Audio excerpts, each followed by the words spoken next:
Hello മക്കളെ, നമ്മുടെ model പരീക്ഷ ഫിസിക്സിൻ്റെ മോഡൽ പരീക്ഷ ഇന്ന് കഴിഞ്ഞു. ചിലർക്കൊക്കെ കുറച്ച് ടഫായി അല്ലേ? അപ്പോൾ അത് ക്വസ്റ്റ്യൻസ് കുറച്ച് നല്ല ക്വസ്റ്റ്യൻസാണ് വന്നിരിക്കുന്നത്. അപ്പം നമ്മൾ ഇത്തരം ക്വസ്റ്റ്യൻസ് വന്നാലും നമുക്ക് ചെയ്യാൻ പറ്റണം. അപ്പോൾ നമുക്ക് ആദ്യം ക്വസ്റ്റ്യനിലൂടെ ഒന്ന് പോകാം, എന്നിട്ട് ഞാൻ പറഞ്ഞുതരാം ഇനിയിപ്പോൾ ഫൈനൽ എക്സാമിന് വേണ്ടി ഏത് രീതിയിൽ നമ്മൾ പ്രിപ്പയർ ചെയ്യണം എന്നൊക്കെ ഒന്ന് പറഞ്ഞ് നമുക്ക് ഇനിയുള്ള ക്ലാസ്സസും ഈ ചാനലിൽ നമുക്ക് അവൈലബിൾ ആവും. അപ്പോൾ നമുക്ക് ക്വസ്റ്റ്യനിലേക്കൊന്ന് പോയി നോക്കാം. യെസ്, നമുക്ക് ഫസ്റ്റ് ക്വസ്റ്റ്യൻ നോക്കാം. The number of electric field lines passing normally through unit area is called. Okay, അപ്പോൾ ഫ്ലക്സ് എന്ന് പറഞ്ഞാൽ നിങ്ങൾക്കറിയാം, ഒരു സർഫസിൻ്റെ ഫ്ലക്സ് എന്ന് പറഞ്ഞാൽ അതിലൂടെ പോകുന്ന ഇലക്ട്രിക് ഫീൽഡ് ലൈൻസിൻ്റെ എണ്ണമാണ്. ഓക്കെ, അപ്പോൾ ഇലക്ട്രിക് ഫ്ലക്സ് ഫൈ എന്ന് പറഞ്ഞു കഴിഞ്ഞാൽ E dot A, that is normally ആകുമ്പോൾ ഇ എന്ന് കൊടുക്കാം അല്ലേ? അപ്പോൾ നമ്മളോട് പറയുകയാണ് the number of electric field lines എന്ന് പറഞ്ഞു കഴിഞ്ഞാൽ അത് ഫ്ലക്സ് ആണ്. അത് യൂണിറ്റ് ഏരിയയിലാണെങ്കിലോ ബൈ ഏരിയ എന്താ കിട്ടുക? യെസ്, എന്താ അത്? Electric field intensity. ഇതാണ് ആൻസർ കേട്ടോ. Okay, then next question. The dipole moment per unit volume is called. Dipole moment, electric dipole moment ആണെങ്കിൽ പി, മാഗ്നറ്റിക് ആണെങ്കിലോ യൂണിറ്റ് വോളിയം വി അല്ലേ? മാഗ്നറ്റിക് മൊമെൻറ്റ് ഡൈപോൾ മൊമെൻ്റ് ആണെങ്കിൽ M എന്ന് കൊടുക്കും, V. ഇതിന് നമ്മൾ പറയാം പോളറൈസേഷൻ ഡെൻസിറ്റി എന്ന് പറയും, അല്ലെങ്കിൽ electric dipole moment per unit volume ആണെങ്കിൽ ഇലക്ട്രിക് പോളറൈസേഷൻ, അല്ലെങ്കിൽ പോളറൈസേഷൻ ഡെൻസിറ്റി എന്ന് എഴുതിയാലും കുഴപ്പമില്ല. ഓക്കെ, ഇതിനെയോ മാഗ്നറ്റിക് പോളറൈസേഷൻ അല്ലെങ്കിൽ മാഗ്നറ്റിക് പോളറൈസേഷൻ ഡെൻസിറ്റി. അപ്പോൾ ഇവിടെ ജനറൽ ഒരു സംഭവമാണ് കൊടുത്തിരിക്കുന്നത്. എന്താ? The dipole moment per unit volume. ഇപ്പോൾ ജനറലൈസ് ചെയ്തിട്ട് നമുക്ക് എങ്ങനെ പറയാം? പോളറൈസേഷൻ ഓർ പോളറൈസേഷൻ ഡെൻസിറ്റി എന്ന് പറയാം. ഓക്കെ, തേർഡ് ക്വസ്റ്റ്യൻ നോക്കാം. At high enough temperature a ferro magnet becomes a. അപ്പോൾ നിങ്ങൾ പഠിച്ചിട്ടുണ്ട് Curie Weiss law, magnetism and മാറ്ററിൽ നമ്മൾ പഠിച്ചതാണ്. പഠിച്ചിട്ടില്ലെങ്കിൽ ഇപ്പം നോട്ട് ചെയ്തോണം കേട്ടോ. എന്താ അത്? ക്യൂരി വീസ് ലോ പറയുന്നത് at high temperature ferro magnetic substance act as a paramagnetic substance കേട്ടോ. ആ ടെമ്പറേച്ചറിൽ ഒരു മിനിമം ടെമ്പറേച്ചറൊക്കെ ഉണ്ട്, അവിടെ നമ്മൾ പഠിച്ചിട്ടുണ്ട് അത് ക്യൂരി ടെമ്പറേച്ചർ എന്നൊക്കെ. ഓക്കെ, അപ്പോൾ അതിൻ്റെ ആൻസർ എന്താ? പാരാമാഗ്നറ്റിക് കേട്ടോ, paramagnetic. Okay, next fourth question നോക്കാം. Electromagnetic radiation belonging to the region with wave length of about 400 nanometre to 700 nanometre. Okay, അപ്പോൾ ഇലക്ട്രോ മാഗ്നറ്റിക് വേവ്സ്, അതിൽ ഓരോ ഇലക്ട്രോ മാഗ്നറ്റിക് വേവിൻ്റെയും വേവ് ലെങ്തും ഫ്രീക്വൻസിയും പഠിച്ചു വെക്കുക എന്ന് പറഞ്ഞാൽ കുറച്ച് വലിയ ടാസ്ക് അല്ലേ? പക്ഷേ ഇങ്ങനെ ഇടയ്ക്ക് ഒരു ക്വസ്റ്റ്യനൊക്കെ നിങ്ങൾക്ക് പ്രതീക്ഷിക്കാം. പക്ഷേ ഈ ക്വസ്റ്റ്യൻ നിങ്ങൾ പല രീതിയിൽ നിങ്ങൾ കണ്ടിട്ടുണ്ടാവണം. ഈ നാനോമീറ്റർ 400 നാനോമീറ്റർ 700 നാനോമീറ്റർ ഇങ്ങനെയൊക്കെ പറയുമ്പോൾ ഇത് വിസിബിൾ റീജിയനാണ്, നമ്മുടെ വിസിബിൾ സ്പെക്ട്രം കേട്ടോ. അപ്പോൾ അതുകൊണ്ട് അത് നിങ്ങൾ ഇപ്പം ഇതുവരെ പഠിച്ചില്ലെങ്കിൽ ഇങ്ങനെ അങ്ങ് പഠിക്കുക, എല്ലാം ഇങ്ങനെ ഓർഡറിൽ പഠിക്കണമെന്നില്ല കേട്ടോ. Visible region. Then fifth one, the phenomenon of photoelectric emission was discovered by. നമ്മുടെ ഡ്യുവൽ നേച്ചർ ഓഫ് മാറ്റർ റേഡിയേഷനിൽ നമ്മൾ പഠിച്ചതാണ്. എന്താ അത്? Photoelectric emission was discovered by Heinrich Hertz, successfully explained by Albert Einstein. Next, sixth question. Electron revolves around the nucleus only in those orbits for which the angular momentum is some integral multiple of നമ്മുടെ boss postulates നിങ്ങൾ പഠിച്ചിട്ടുണ്ട്. Bore പോസ്റ്റുലേറ്റ്സിൽ second postulate പറയുന്നതാണ് എല്ലാ ഇലക്ട്രോണും തോന്നുന്ന പോലെ കറങ്ങാനൊന്നും പറ്റില്ല. ഓരോ ഓർബിറ്റിലും കറങ്ങണമെങ്കിൽ ആ ഓർബിറ്റിൻ്റെ ആംഗുലാർ മൊമെൻറ്റം വേണം. ആ ഒരു ഓർബിറ്റിൻ്റെ ആംഗുലാർ മൊമെൻറ്റം എന്ന് പറയുന്നത് സ്റ്റേഷനറി ഓർബിറ്റിൻ്റെ ആംഗുലാർ മൊമെൻറ്റം നമ്മൾ h/2πയുടെ ഇൻ്റഗ്രൽ മൾട്ടിപ്പിൾസ് ആണെന്നാണ് പറഞ്ഞത്. ഓക്കെ, അപ്പോൾ nh/2π. അപ്പോൾ ഇവിടെ എന്താ? h/2π. That is the answer. Okay, last 1 മാർക്കിൻ്റെ 7th question. An intrinsic semi conductor will behave like dash at 0 kelvin. 0 kelvin ടെമ്പറേച്ചറിൽ ഇൻട്രിൻസിക് സെമി കണ്ടക്ടറിൽ എന്താ? കണ്ടക്ഷൻ ബാൻഡ് എം ടി ആയിരിക്കും. ദാറ്റ് മീൻസ് നിങ്ങൾ അങ്ങനെയൊന്നും ആലോചിക്കേണ്ട, ഇറ്റ് ബിഹേവ്സ് ലൈക്ക് ഇൻസുലേറ്റർ ഇൻസുലേറ്ററായിട്ട് ആക്ട് ചെയ്യും.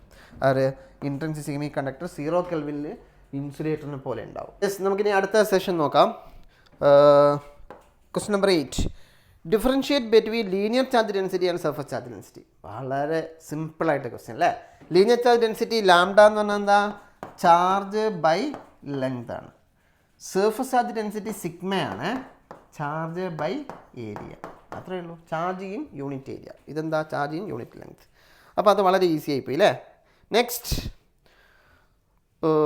9th question. Plot the graph showing the temperature dependence of resistivity for a typical semiconductor. Okay, rho T graph, resistivity temperature graph. നമ്മൾ പഠിച്ചതാണ് current ഇലക്ട്രിസിറ്റിയിൽ. റോ റെസിസ്റ്റിവിറ്റി, ഇത് ടെമ്പറേച്ചർ. സെമി കണ്ടക്ടർ ആണെങ്കിൽ temperature കൂടുമ്പോൾ resistivity കുറയുക ചെയ്യുക. അപ്പോൾ ഇങ്ങനെയാണ് വരിക.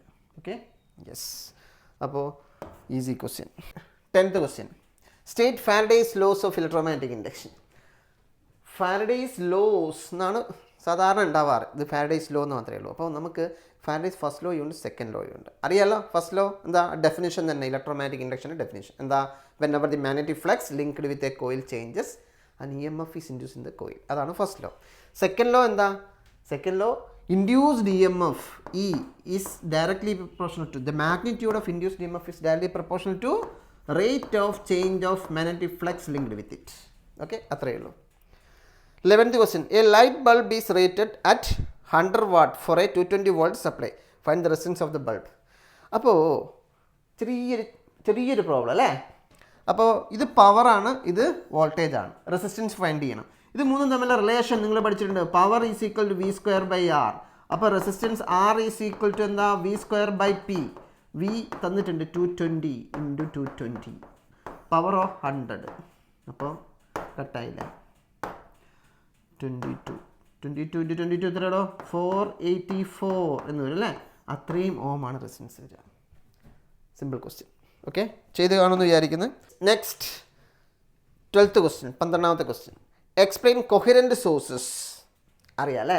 കൊഹറൻറ്റ് സോഴ്സ്, രണ്ട് സോഴ്സ്, ഇത് S1 ഇത് S2, രണ്ട് സോഴ്സ് ആണെങ്കിൽ അത് രണ്ടും കൊഹറൻറ്റ് ആവണമെങ്കിൽ എന്താ കണ്ടീഷൻ? ഇവിടെ ഇതിൽ നിന്ന് വരുന്ന ലൈറ്റ് വേവിൻ്റെ wave length, frequency and time period.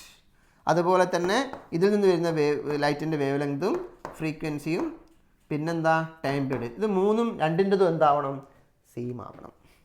Okay, അങ്ങനെയാണെങ്കിൽ ഈ രണ്ട് സോഴ്സും എന്താ? കൊഹറൻറ്റ് സോഴ്സസ് എന്ന് പറയപ്പെടും. ഓക്കെ, അല്ലെങ്കിൽ phase difference does not change with time. അത് നിങ്ങൾ അതേ ഇത് എഴുതിയാൽ മതി. Wave length, frequency, time period, ഇത് മൂന്നും ഒരേപോലെ ആവുകയാണെങ്കിൽ, ഈ രണ്ട് സോഴ്സിൽ നിന്ന് വരുന്ന ലൈറ്റ് വേവ്സിൻ്റെ ഇത് മൂന്നും ഒരേപോലെ ആവുകയാണെങ്കിൽ ആ രണ്ട് ലൈറ്റ് സോഴ്സും എന്താ? കൊഹറൻറ്റ് സോഴ്സസാണ്. പഠിച്ചിട്ടുണ്ട്, അതെല്ലാം നമ്മൾ നോട്ടിലൊക്കെ ഉള്ളതാണ്. നെക്സ്റ്റ് 13ാമത്തെ question. Explain Einstein's photo electric equation. Okay, നമ്മൾ ഡ്യുവൽ നേച്ചറിൽ നമ്മൾ പഠിച്ചതാണ്. ഓർമ്മയുണ്ട് നിങ്ങൾക്ക്? ഇതാ ഒരു ഫോട്ടോൺ ഇവിടത്തേക്ക് വന്ന് ഹിറ്റ് ചെയ്യാണ്. അപ്പോൾ ഫോട്ടോണിൻ്റെ എനർജി ഐൻസ്റ്റീൻ പറഞ്ഞത് ഈ ഹിറ്റ് ചെയ്യുന്ന ഫോട്ടോണിൻ്റെ എനർജി ഇവിടെയുള്ള ഇലക്ട്രോൺ രണ്ട് കാര്യങ്ങൾക്ക് വേണ്ടി യൂസ് ചെയ്യും. ഒന്ന്, ഇതിൽ നിന്ന് പുറത്തേക്ക് ചാടാൻ വേണ്ടി. അതിനെന്താ വിളിക്കുക? Work function of the material, അല്ലെങ്കിൽ മെറ്റൽ സർഫസ് ആണ് മെറ്റൽ എന്ന് വിളിക്കും. അതിനെ 50 എന്നാണ് നോട്ട് ചെയ്തത് നമ്മൾ. വർക്ക് ഫങ്ഷൻ ചാടാൻ വേണ്ടി കുറച്ച് യൂസ് ചെയ്യും, ബാക്കിയുള്ളതോ ഓടാൻ വേണ്ടി യൂസ് ചെയ്യും. ദാറ്റ് മീൻസ് കൈനറ്റിക് എനർജിക്ക് വേണ്ടി യൂസ് ചെയ്യും കേട്ടോ. അപ്പോൾ രണ്ട് കാര്യങ്ങൾ ഐൻസ്റ്റീൻ പറഞ്ഞ ഇത്രയേ ഉള്ളൂ. ഇൻസിഡൻറ്റ് ചെയ്യുന്ന ഫോട്ടോണിൻ്റെ എനർജി ഈ ഫോട്ടോ ഇലക്ട്രോൺ എന്ന് പറയും, എമിറ്റ് ചെയ്യുന്ന ഫോട്ടോ ഇലക്ട്രോൺ രണ്ട് കാര്യങ്ങൾക്ക് വേണ്ടിയാണ് യൂസ് ചെയ്യുന്നത്. ഒന്ന്, വർക്ക് ഫങ്ഷൻ ഓവർകം ചെയ്യാൻ വേണ്ടിയും, രണ്ട്, കൈനറ്റിക് എനർജി കൂട്ടാൻ വേണ്ടി. ഓക്കെ, അപ്പം നിങ്ങളിങ്ങനെ പഠിച്ചാൽ മതി, ചാടാൻ വേണ്ടിയും പിന്നെ ഓടാൻ വേണ്ടിയും. ഓക്കെ, ഇതാണ് ഐൻസ്റ്റീൻ ഫോട്ടോ ഇലക്ട്രിക് ഇക്വേഷൻ. അപ്പോൾ എനർജി എന്ന് വെച്ചാൽ H ന്യൂ എന്ന് കൊടുക്കാം. ഇത് ന്യൂ ഇൻസിഡൻറ്റ് ഫോട്ടോണിൻ്റെ ഫ്രീക്വൻസിയാണ്. ഇതോ H0. ന്യൂ0 എന്താ? Threshold frequency. Kinetic energy maximum kinetic energy എന്ന് പറയും നമ്മൾ അതിനകത്ത് അല്ലേ. വർക്ക് ഫങ്ഷൻ കഴിഞ്ഞിട്ട് ബാക്കിയുള്ളത്. അപ്പോൾ ഇത്രയും ഇതാണ് നമ്മുടെ ഐൻസ്റ്റീൻ ഫോട്ടോ ഇലക്ട്രിക് ഇക്വേഷൻ. ഇത്ര എഴുതിയാൽ മതി. Draw the energy level diagram for the hydrogen atom. അത് നിങ്ങൾ നോട്ടിലുണ്ട്, അത് കുറച്ച് വരയ്ക്കാനൊക്കെ ഉണ്ട് അല്ലേ. നിങ്ങൾക്ക് അറിയാമല്ലോ ഏതൊക്കെയാണ് Lyman, Balmer, Paschen, Pfund, Humphrey series വരെ. Next 15th, derive the expression for the potential due to a point charge. Okay ഞാൻ പറയേണ്ട ആവശ്യമില്ലല്ലോ, നോട്ട് റെഫർ ചെയ്യുക. എന്താ derive the expression for the potential due to a point charge? Equation അറിയാമല്ലോ, k3/r that is 1/4πε0 q/r കേട്ടോ. പിന്നെ ഇതെന്താ രണ്ടാമത്തെ, plot the graph showing the variation of potential V with distance R. അപ്പോൾ V is proportional to 1/r അല്ലേ. Inversely proportional graph നിങ്ങൾക്ക് എല്ലാവർക്കും അറിയാം, തെറ്റിക്കരുത്. ഇൻവേഴ്സ്ലി പ്രപ്പോർഷണൽ, അപ്പോൾ ഇങ്ങനെ വരും. Okay, next state Ampere circuital law. Ampere circuital law നിങ്ങൾക്കറിയാം, closed integral അറിയില്ലെങ്കിൽ പഠിച്ചേക്കണേ. അതൊക്കെ നമ്മൾ ഇമ്പോർട്ടൻ്റ് ആയിട്ടുള്ള ടോപ്പിക്കിൽ വരുന്നതാണ്. Closed integral B.dl, line integral of magnetic field intensity is equal to μ0 times the current enclosed by the loop എന്നാണ്. ഒരു ക്ലോസ്ഡ് ലൂപ്പിൽ ഇൻ്റഗ്രൽ B.dl μ0 എൻക്ലോസ്, അതാണ് സ്റ്റേറ്റ് ആംബിയർ സർക്യൂട്ടൽ ലോ. അത് ചെയ്തേക്കണം, ഡയറക്റ്റാണ്. ബി പാർട്ട് നോക്കൂ. Obtain the expression for the magnetic field at a distance R from a long straight wire carrying current I. ഇത് അതിൻ്റെ ആപ്ലിക്കേഷനായിട്ട് നമ്മൾ പഠിക്കുന്ന, അല്ലെങ്കിൽ നിർബന്ധമായിട്ട് നിങ്ങൾ പഠിച്ചോണം കേട്ടോ. ഈ കറണ്ട് ഇങ്ങനെ പോവുകയാണ്, ഇൻഫിനിറ്റി ലോങ് ആണ്, ആർ ഡിസ്റ്റൻസ് ആണെങ്കിൽ ഇവിടുത്തെ മാഗ്നറ്റിക് ഫീൽഡ് ഇൻറ്റൻസിറ്റി ഇവിടെ നമ്മൾ ഒരു ആംബിയസ് ലൂപ്പൊക്കെ കൺസിഡർ ചെയ്തിട്ട് നമുക്ക് ആൻസർ കിട്ടും μ0 I/2πr എന്ന് കേട്ടോ. ഇതൊന്നും ഞാൻ ഡെറിവേഷൻ ഒന്നും പറയുന്നില്ല, അതൊക്കെ നിങ്ങൾ നോട്ടിൽ ഉണ്ട്, അത് പഠിച്ചതുമാണ്. അല്ലെങ്കിൽ നമ്മുടെ ചാനലിൽ ടീച്ചർ ചെയ്തിട്ടുണ്ട്. Yes, next question 17th question നോക്കൂ. Obtain the expression for the magnetic energy stored in a solenoid in terms of magnetic field B, area A and L of the solenoid. ഈ ക്വസ്റ്റ്യൻ ചിലപ്പോൾ നിങ്ങൾക്കൊരു confusion ഉണ്ടാക്കിയിട്ടുണ്ടാവും. ഇപ്പം magnetic field energy stored, അല്ലെങ്കിൽ magnetic field energy stored നിങ്ങൾ പഠിച്ചിട്ടുണ്ടാവണം. ഇൻഡക്ടറിൽ store ചെയ്യുന്ന എനർജി മാഗ്നറ്റിക് ഫീൽഡ് എനർജിയുടെ ഫോമിലാണ്. അല്ലെങ്കിൽ ഇപ്പം കേട്ടോണേ, പഠിച്ചിട്ടില്ലെങ്കിൽ ½LI², that is the energy stored in an inductor, that is magnetic field energy stored in an inductor, that is solenoid. Solenoid ആണെങ്കിലും അതെ, ഇൻഡക്ടറാണ് സോളിനോയിഡ്. അപ്പോഴേ നമുക്ക് ഇങ്ങനെയൊന്നല്ല, ബീൻ്റെ എൻ്റെയും ടേംസ് കിട്ടണം. അപ്പോൾ നമ്മൾ എന്താ ചെയ്യേണ്ടത്? എല്ലിനെ നമുക്ക് മാറ്റാം. നിങ്ങൾക്കറിയാം self inductance of a solenoid equation നിങ്ങൾക്കറിയാം, μ0 n²a/L. ഇത് അറിയില്ലെങ്കിൽ പഠിച്ചോണേ, ഇൻഡക്ഷനകത്ത് പഠിക്കുന്നുണ്ട്. Self inductance of a solenoid μ0 n²a/L. അപ്പോൾ അതുകൂടെ സബ്സ്റ്റിറ്റ്യൂട്ട് ചെയ്യാം. എന്നാലും മാഗ്നറ്റിക് ഫീൽഡ് വന്നിട്ടില്ലല്ലോ അല്ലേ. അപ്പോൾ നമുക്കിതാ ഈ സോളിനോയിഡിൻ്റെ അകത്തുള്ള മാഗ്നറ്റിക് ഫീൽഡ് ഇക്വേഷൻ ബി എന്താ, μ0 ni ആണ്. അപ്പോൾ അവിടുന്ന് n വന്നു, സോറി I വന്നു. I എന്താ, I is equal to B/μ0. ഇവിടെ സ്മോൾ n, അത് ക്യാപിറ്റൽ n ആക്കാൻ എന്ത് ചെയ്യുക? സ്മോൾ n എന്ന് വെച്ച് കഴിഞ്ഞാൽ ക്യാപിറ്റൽ n ബൈ അല്ല, എല്ലാം മേലേക്ക് പോയി. അപ്പം ഇങ്ങനെ വന്നേ, BL/. ഓക്കെ, ഇനി ഞാൻ ലാസ്റ്റ് ഇക്വേഷൻ എഴുതാൻ പോവാ. Energy stored is equal to ½ LI². എല്ലിൻ്റെ സ്ഥാനത്ത് ഇത് കൊടുത്തു, μ0 n²a/L.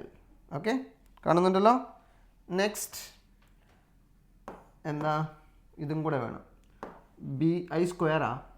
I² ആണല്ലോ, അപ്പോൾ B² L²/μ0² ക്യാപിറ്റൽ N².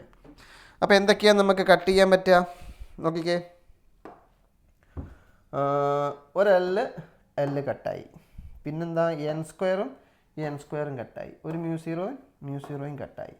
അപ്പോൾ എനിക്ക് കിട്ടുന്നത് energy stored is equal to, നോക്കൂ, ½ ഉണ്ട്, പിന്നെ മുകളിൽ A ഉണ്ട്, അപ്പോൾ BAL /μ0. ഓക്കെ, സോറി B² ഉണ്ട്, B². ഇതാണ് ആൻസർ. ഓക്കെ, അപ്പോൾ അത് കുറച്ച് കൺഫ്യൂഷൻ ഉണ്ടാക്കുന്ന ചിലർക്ക് തെറ്റിച്ചിട്ടുണ്ടാവും. ഒന്നുകൂടി ഞാൻ ഇവിടെ എടുത്ത് ചെയ്ത ആൻസർ എന്താ, energy stored is equal to B² AL/2μ0. This is the answer. Okay, yes. Next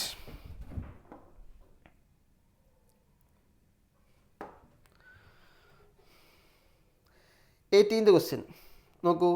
how electromagnetic waves are produced. അത് ബേസിക് ആയിട്ട് നമ്മൾ EM വേവ്സിൽ പഠിച്ച ചാർജിനെ ഓസിലേറ്റ് ചെയ്യുക അല്ലേ. Oscillating charges produce electromagnetic waves. അതൊക്കെ why infrared waves are called heat waves? Infrared waves ഏതെങ്കിലും മെറ്റീരിയൽ ഹിറ്റ് ചെയ്ത് കഴിഞ്ഞാൽ അതിനകത്തുള്ള പാർട്ടിക്കിൾസിലെ കൈനറ്റിക് എനർജി കൂടിയിട്ട് ടെമ്പറേച്ചർ ഇൻക്രീസ് ചെയ്യും. ദാറ്റ് മീൻസ് ഹീറ്റ് വേവ് എന്ന് പറയുന്നത് അതുകൊണ്ടാണ്. ഏതിനെ? ഇൻഫ്രാറെഡിനെ. ഓക്കെ, അത്രയേ ഉള്ളൂ. Explain the refraction of plane wave using Huygens principle. Okay, explain the refraction of plane wave front using Huygens principle. അത് വളരെ ഇമ്പോർട്ടൻ്റ് ആണെന്ന് മറ്റു നിങ്ങളെ ടീച്ചർ പഠിപ്പിച്ചിട്ടുണ്ട്, കഴിഞ്ഞ വീഡിയോസിലൊക്കെ ഉണ്ട് കേട്ടോ, പഠിച്ചോണം. The next, what is radioactivity? അറിയാലോ, അറിയില്ലെങ്കിൽ കേട്ടോ. നമ്മൾ ചില എലമെൻറ്റ്സ് ഇപ്പം പീരിയോഡിക് ടേബിളിൻ്റെ അടിയിൽ കണ്ടില്ലേ, പ്ലൂട്ടോണിയം അതേമാതിരി യുറേനിയം, ഇതൊക്കെ സ്പോണ്ടേനിയസ് ആയിട്ട് ഇങ്ങനെ എനർജി ഇങ്ങനെ ഡീക്ക് ചെയ്തുകൊണ്ടേയിരിക്കും, എനർജി ഇങ്ങനെ എമിറ്റ് ചെയ്തുകൊണ്ടേയിരിക്കും, ആൽഫ ബീറ്റ ഗാമ. ആ ഒരു പ്രോസസ്സിനെയാണ് റേഡിയോ ആക്ടിവിറ്റി എന്ന് വിളിക്കുക കേട്ടോ. Explain the energy generation in stars, nuclear reactions, energy generation stars. അത് നോട്ടിലുണ്ട്. ന്യൂക്ലിയർ ഫിഷൻ, ഫ്യൂഷൻ റിയാക്ഷൻസ് ഒക്കെ നമ്മുടെ നോട്ടിലുണ്ട്. ഫ്യൂഷനാണ് മെയിനായിട്ട്. ഓക്കെ, അപ്പോൾ അത് refer note. 21st question, explain a half wave rectifier. Simple, refer note book. Draw the input and output wave form for a half wave rectifier. അറിയാമല്ലോ അല്ലേ? ഇൻപുട്ട് എന്തായിരിക്കും? ഇൻപുട്ട് വേവ് ഫോം ഇങ്ങനെ ഉണ്ടാവും. ഔട്ട്പുട്ടോ? ഔട്ട്പുട്ട് ഇങ്ങനെ ഇങ്ങനെ റാ റാ റാന്ന് എഴുതിയ മാതിരി ഉണ്ടാവും അല്ലേ? ഇങ്ങനെ കണ്ടിന്യൂസ് അല്ല. Okay, next.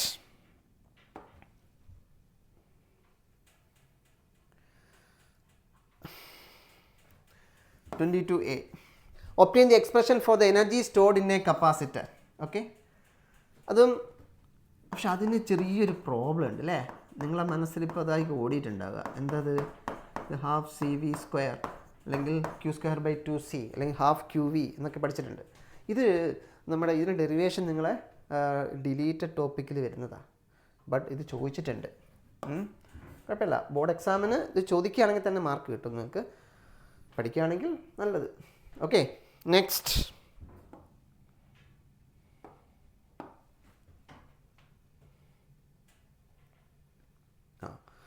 ഇത് ഒരു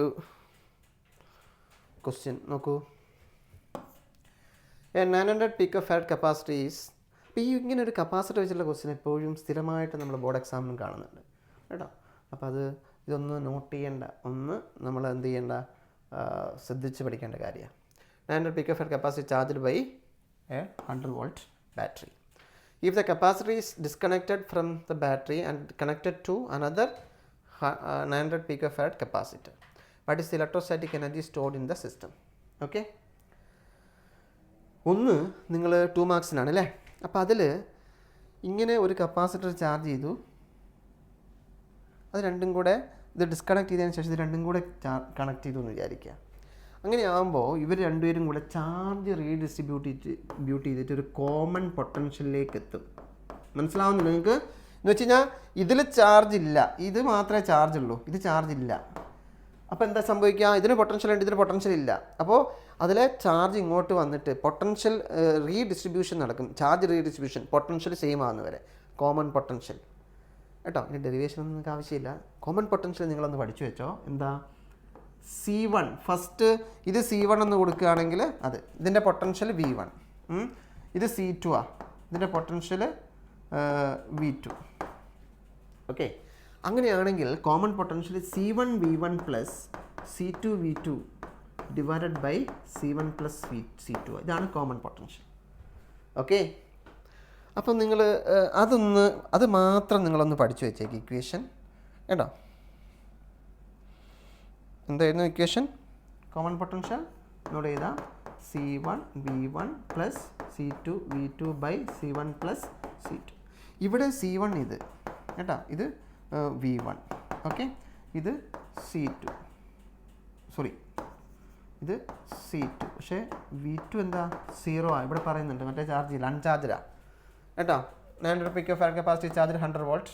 Capacitor is disconnected from the battery and connected to another 900 picofarad ആണ്. picofarad 10⁻12 ആണെന്ന് നിങ്ങൾക്ക് അറിയാമല്ലോ. കണക്റ്റഡ് ടു അനദർ, ഇത് ചാർജ് ചെയ്തായി പറയുന്നില്ല, അപ്പോൾ അതിൻ്റെ അർത്ഥം അൺചാർജ്ഡ് ആണ്. But is the electrostatic energy stored in the system. Okay. അപ്പോൾ electrostatic energy stored in the system നോക്കൂ.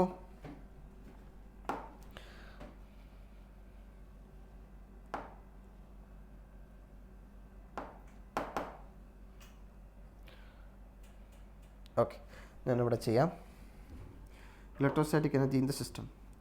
അപ്പോൾ electrostatic energy is equal to half C V square equation അല്ലേ. അപ്പോൾ രണ്ട് കപ്പാസിറ്റർ ഇങ്ങനെ കണക്ട് ചെയ്തിരിക്കുക ഇങ്ങനെ. അപ്പോൾ ഇങ്ങനെ കണക്ട് ചെയ്ത് കഴിഞ്ഞാൽ ഇത് C1ഉം ഇതിൻ്റെത് V1ഉം. C1 900 പീക്കോ ഫാരഡാണ്. ഇത് എത്രയാ 100 വോൾട്ടും. ഇത് അൺചാർജ്ഡാണ്. അപ്പോൾ C2 എന്ന് കൊടുക്കാം. ഇത് 900 പീക്കോ ഫാരഡ് തന്നെയാണ്, പക്ഷേ ഇതിൻ്റെ പൊട്ടൻഷ്യൽ 0 വോൾട്ടാണ്. ഓക്കെ. അപ്പോൾ ഇത് കുറച്ച് നേരം കഴിയുമ്പോൾ ചാർജ് ഡിസ്ട്രിബ്യൂഷൻ കഴിഞ്ഞിട്ട് കോമൺ പൊട്ടൻഷ്യലിലേക്ക് എത്തും അല്ലേ. കോമൺ പൊട്ടൻഷ്യലിലേക്ക് എത്തും. അപ്പോൾ ആ കോമൺ പൊട്ടൻഷ്യൽ എത്തും. പിന്നെ അതുപോലെ തന്നെ ഇതിന് രണ്ടിനും കൂടെ എഫക്റ്റീവ് ടോട്ടൽ സിസ്റ്റത്തിൻ്റെ എന്തായിരിക്കും energy stored half C1 + C2 കേട്ടോ. അതെന്താ, ഈ രണ്ടും വോൾട്ടേജ് രണ്ട് കപ്പാസിറ്ററും പാരലൽ കണക്ഷനായിട്ട് കൺസിഡർ ചെയ്യണം. കാരണം ഇതിൻ്റെയും അക്രോസ് ആയുള്ള വോൾട്ടേജ് കോൺസ്റ്റൻ്റ് ആയി കഴിഞ്ഞു, സെയിം ആയി കഴിഞ്ഞു. പൊട്ടൻഷ്യൽ കോൺസ്റ്റൻ്റ് ആയി കഴിഞ്ഞാൽ പാരലായിട്ട് എടുക്കാം. C1 + C2 എന്ന് വരും. അപ്പോൾ VC കോമൺ പൊട്ടൻഷ്യലാണ്, സ്ക്വയർ വരും. കോമൺ പൊട്ടൻഷ്യൽ ഞാൻ പറഞ്ഞു V common is equal to എന്താ C1 V1 + C2 V2 C1 + C2. ഇതാണ് കോമൺ പൊട്ടൻഷ്യൽ. അപ്പോൾ സബ്സ്റ്റിറ്റ്യൂട്ട് ചെയ്യാൻ നമുക്ക് നോക്കൂ. ഹാഫ് ഇൻറ്റു ഇതെന്താ C1 + C2 ഇൻറ്റു ഇത് ആ വാല്യൂ കൊടുക്കുന്നത് C1 V1 + C2 V2 whole square divided by C1 + C2 whole square. V square ഉള്ളതുകൊണ്ട്. അപ്പോൾ കട്ട് ചെയ്യാം അല്ലേ. എന്തൊക്കെ കട്ട് ചെയ്യാം? ഇത് കട്ടായി, ഇത് കട്ടായി. അപ്പോൾ C1 V1 C1 എത്രയാ 900 പീക്കോ. ഓക്കെ, 900 പീക്കോ ഫാരഡാണ്. നമുക്കല്ലെങ്കിൽ പീക്കോ ഫാരഡ് എന്ന് കൊടുക്കാം. Into 100 volt. മറ്റത് 0 അല്ലേ, ഇതുണ്ടല്ലോ V2 0 ആയതുകൊണ്ട് ആ ഭാഗം 0 ആയിപ്പോയി. അപ്പോൾ സ്ക്വയർ ഉണ്ട്. ഓക്കെ, അപ്പം സ്ക്വയർ. അടിയിലോ 900 + 900 1800 അത്രയും പീക്കോ ഫാരഡ്. ഓക്കെ, അപ്പോൾ നമുക്ക് ഈ സ്ക്വയറിന് ഞാൻ കാൽക്കുലേഷന് വേണ്ടി 900 പീക്കോ ഫാരഡ് ഇൻറ്റു 100 എന്ന് എഴുതി. അപ്പോൾ എനിക്ക് ഈ പീക്കോ ഫാരഡും ഈ പീക്കോ ഫാരഡും ഞാൻ കട്ട് ചെയ്തു. ഓക്കെ, പിന്നെ ഇത് കട്ടായി, ഇത് കട്ടായി, ഇത് 1 ആയി, ഇതെന്തായി 2 ആയി. ഓക്കെ, പക്ഷേ ഇവിടെ ഒരു ഹാഫ് ഉണ്ടല്ലോ, അത് വിട്ടുപോയിട്ടുണ്ട്. അപ്പോൾ ഈ 4ഉം ഇത് 25 ആയി. ഓക്കെ, അപ്പോൾ 25 ഈ ഭാഗത്ത് 25 മാത്രമേ ഉള്ളൂ. അവിടെയോ 900 ഇൻറ്റു 10⁻⁻12. ഓക്കെ,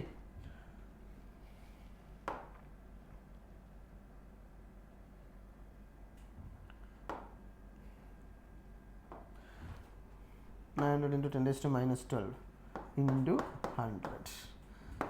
അപ്പോൾ 9 ഇൻറ്റു 25 നിങ്ങൾക്കറിയാം 225 അല്ലേ. അപ്പോൾ 10⁻12ഉം ഇതെത്രയാ 4 ഉണ്ട്. അപ്പോൾ എന്താ 10⁻8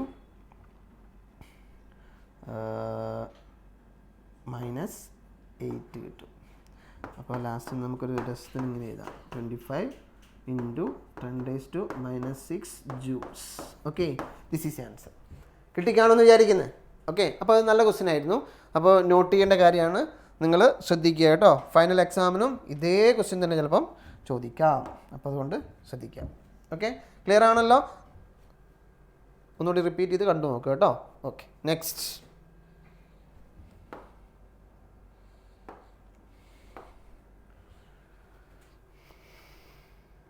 ഇതൊക്കെ സിമ്പിൾ ക്വസ്റ്റ്യൻ അല്ലേ, നിങ്ങളെല്ലാം പഠിച്ചിട്ടുണ്ടാവും. സ്റ്റേറ്റ് കിർച്ചോഫ് ലൂപ്പ് റൂൾ അറിയാലോ. ലൂപ്പ് റൂൾ അറിയാം. ഒരു ലൂപ്പിൽ algebraic sum of potential difference equal to 0. അതാണ്. Derive the balancing condition of Wheatstone's bridge with a neat diagram. Simple അല്ലേ. P/Q = R/S. ഇതൊക്കെ റെഫർ നോട്ട് കേട്ടോ, ക്ലിയർ ആയിട്ട് പഠിച്ചോളാം. വളരെ ഇമ്പോർട്ടൻ്റ് ആയിട്ടുള്ള സെഷനാണ് അത്. നമ്മൾ ഇമ്പോർട്ടൻറ്റ് ഏരിയ എന്നുള്ള രീതിയിൽ നിങ്ങൾ പഠിച്ചു കാണും. Next, explain Gauss's law in magnetism. മാഗ്നറ്റിസത്തിലെ ഗോസസ് ലോ എന്താ? Close integral B dot D S equal to എന്താ വരിക? 0 ആ. ഡൈപോൾ ആയതുകൊണ്ട് ഒരു മാഗ്നറ്റ് ഇതാ ഇങ്ങനെ നിൽക്കുകയുള്ളൂ. ഇത് നോർത്ത് പോള്, നോർത്ത് ചാർജ്, ഇത് സൗത്ത് ചാർജ്. അപ്പോൾ ഇതിനകത്ത് ക്ലോസ് ഇൻറ്റഗ്രൽ എടുത്തു കഴിഞ്ഞാൽ മാഗ്നറ്റിക് ഫ്ലക്സ് എന്തായിരിക്കും? ഇതിലൂടെ ഫ്ലോ ചെയ്യുന്ന ഫ്ലക്സ് ഇതിലൂടെ കയറി വരും കേട്ടോ. അപ്പോൾ flux entering equal flux leaving ആയിരിക്കും, നെറ്റ് ഫ്ലക്സ് 0 ആയിരിക്കും. അതുകൊണ്ടാണ് അതങ്ങനെ വന്നത്. ഓക്കെ, അപ്പോൾ 24 ഓക്കെ. ബി നോക്കൂ നിങ്ങൾ, 24B എന്താ? If the magnet monopoles existed. അപ്പോൾ മോണോപോളേ ഉള്ളൂ, അപ്പോൾ നോർത്ത് പോളേ ഉള്ളൂ എന്ന് നിങ്ങൾ അങ്ങ് വിചാരിക്കുക. ഓക്കെ, മോണോപോളാ. അപ്പം ഞാനൊരു ക്ലോസ്ഡ് സിസ്റ്റം, ക്ലോസ്ഡ് സർഫസ് എടുത്തു കഴിഞ്ഞാൽ ഗോസസ് ലോ ഇൻ മാഗ്നറ്റിസം എങ്ങനെയാണ് വരിക? Closed integral B dot D S. Okay, അപ്പം നിങ്ങൾ ഇലക്ട്രോസ്റ്റാറ്റിക്സിലെ ഗോസസ് തിയറം നിങ്ങൾക്ക് ഓർമ്മ വേണം. എന്താ? Closed integral E dot D S equal to എന്തായിരുന്നു? 1/ε0 into Q enclosed by the surface ആയിരുന്നു. ഇവിടെ എന്താ വരിക? Closed integral B dot D S equal to ഇതിൻ്റെ അതേ അനലോഗാണ് വരിക. 1/ε0 ആണ് ഇതിനകത്ത്. പക്ഷേ മാഗ്നറ്റിസിലൊക്കെ μ0 മുകളിലാണ്, അത് ഇവിടെയും മുകളിലാണ്. μ0 times the magnetic charge, magnetic monopole. ഇതെന്താ? പോൾ സ്ട്രെങ്ത് അല്ലെങ്കിൽ മാഗ്നറ്റിക് ചാർജ് എന്ന് പറയും, ഒരു പോളിൻ്റെ സ്ട്രെങ്ത് കാണിക്കുന്ന സംഭവം. ഇതാണെന്ത്? അതിൻ്റെ ആൻസർ കേട്ടോ. ഓക്കെ, അപ്പോൾ ഈ B24Bയും ചിലപ്പോൾ നിങ്ങൾക്ക് ഒരു ചെറിയൊരു കൺഫ്യൂഷൻ ഉണ്ടാക്കിയിട്ടുണ്ടാവും. Okay, next,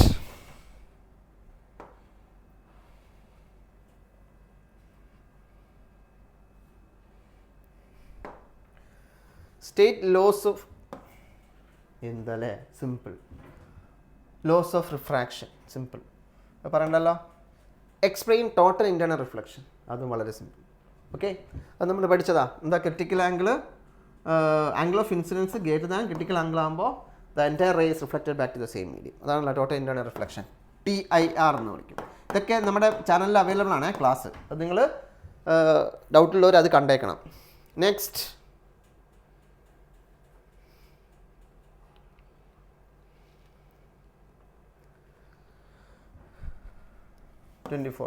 derive the expression for field of an electric dipole at points on the equatorial plane. ഇത് നമ്മൾ പ്ലസ് ടുവിൽ നിങ്ങൾ വന്ന അന്ന് മുതൽ പഠിച്ച് തുടങ്ങിയ ഡെറിവേഷൻ അല്ലേ? ഇക്വിറ്റോറിയൽ ലൈനിൽ ഇലക്ട്രിക് ഫീൽഡ്, ഇലക്ട്രിക് ഡൈപോളിൻ്റെ ഇക്വിറ്റോറിയൽ ലൈനിൽ ഇലക്ട്രിക് ഫീൽഡ് ഇൻറ്റൻസിറ്റി എന്താ? 1/4πε0 P/r3.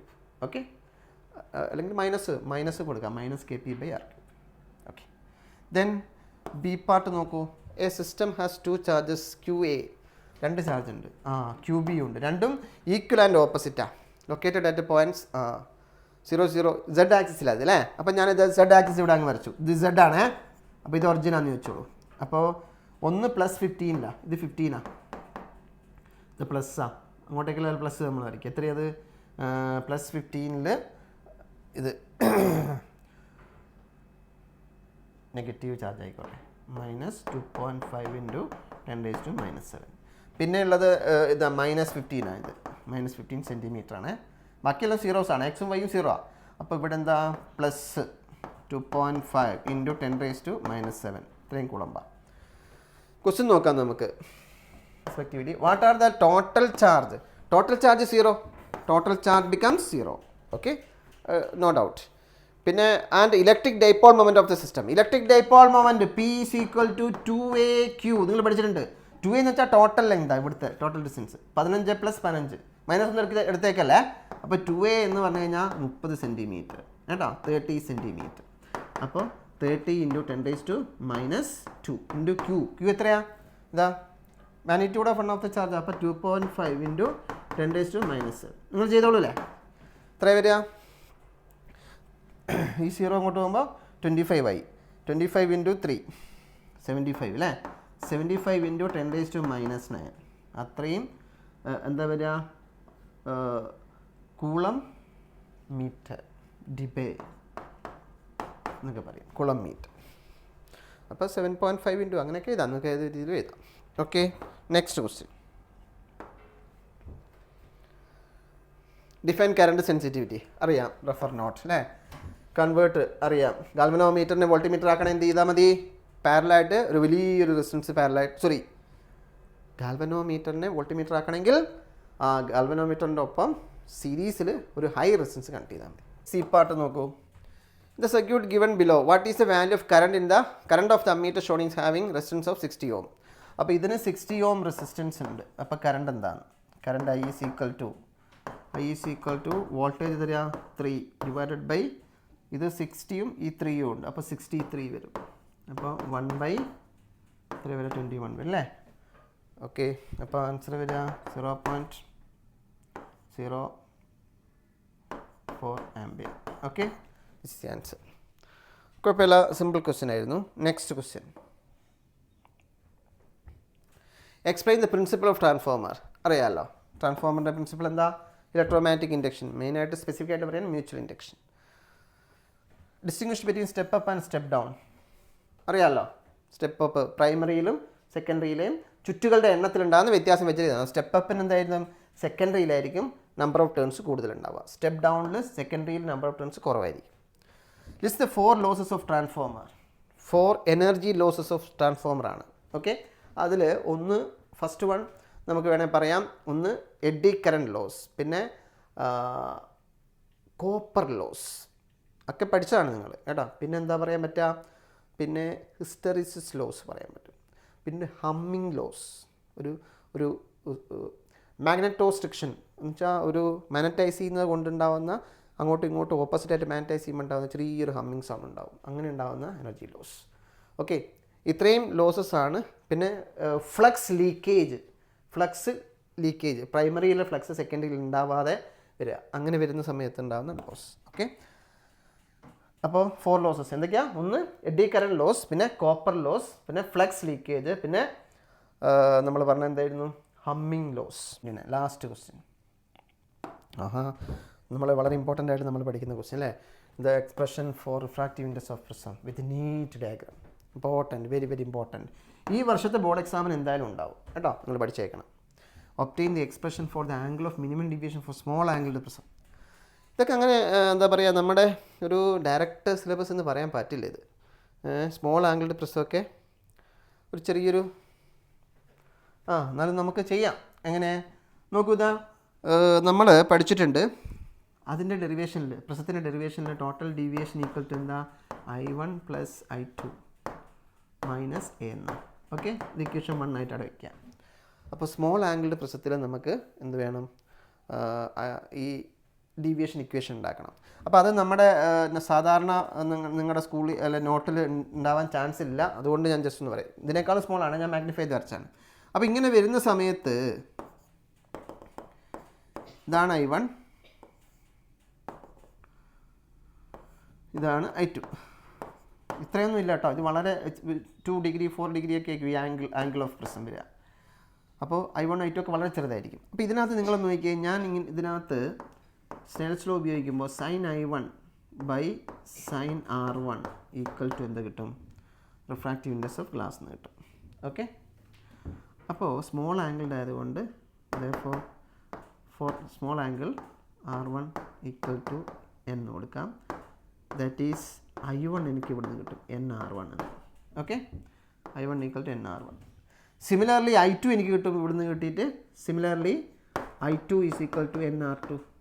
ഓക്കെ, അപ്പം ഞാനിതാ ഈ ഇക്വേഷനിൽ കൊടുക്കണേ. Deviation equal to I1 nR1 എന്ന് കൊടുത്തു, ഇതിന് nR2 എന്ന് കൊടുത്തു -A.